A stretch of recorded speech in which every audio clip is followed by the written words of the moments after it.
So tell me about that audition. Did you go to London to become a star, or was it a coincidence that you did the audition?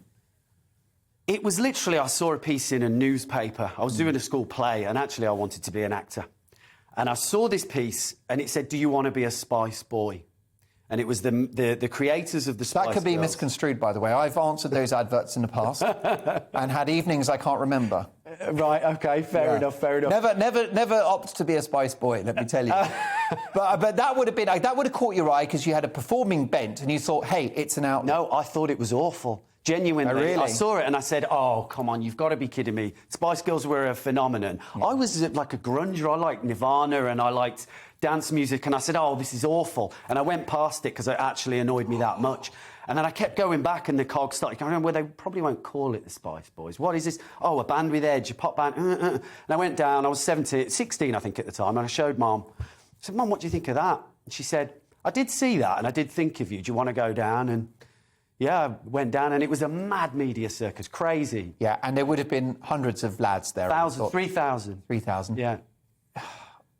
What are your emotions when you get that gig and you've beaten 3,000 other hopefuls, many of them talented singers and dancers, and you get the gig?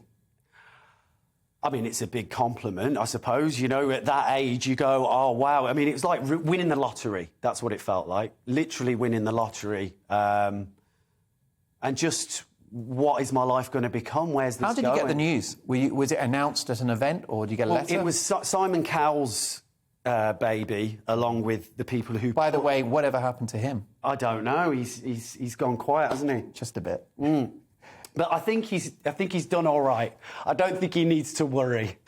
I reckon he'll be back on the phone, borrow a few quid off you. Yeah. I made you a star. Yeah. Lend us a shilling. So he obviously, I mean, we know what a great impresario he is. He's got a great eye for talent. Yeah. Spotted you. Do you remember the audition? Yeah, very much so. And yeah. were you primed for it? Do you think you smashed it? Did it feel like this is it? I've nailed this?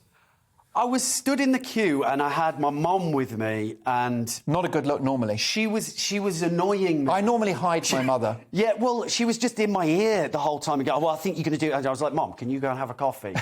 Because she went on off. I had a Hi, coffee. Simon Cowell. This is my mother. Yeah, yeah. She's part of the act. Yeah, but yeah. I guess she was like supporting you and coaching you a little bit.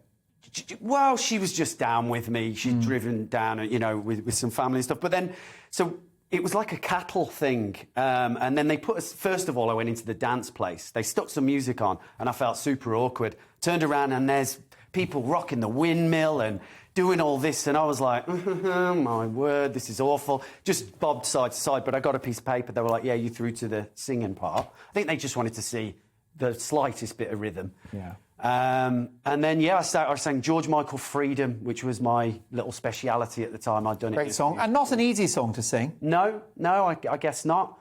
And what a great vocalist George Michael was. A very operatic sort one of singer. One of the best ever. It's a big song to sing. Yeah, big song to sing. But I was, I guess, quietly confident. I thought, I think I might at least get to the second round. And I remember going to school and I'd call my mum on a payphone, because there wasn't mobiles in those days. And I'd be like, Mum, I called earlier and you didn't answer the phone, and they could have called.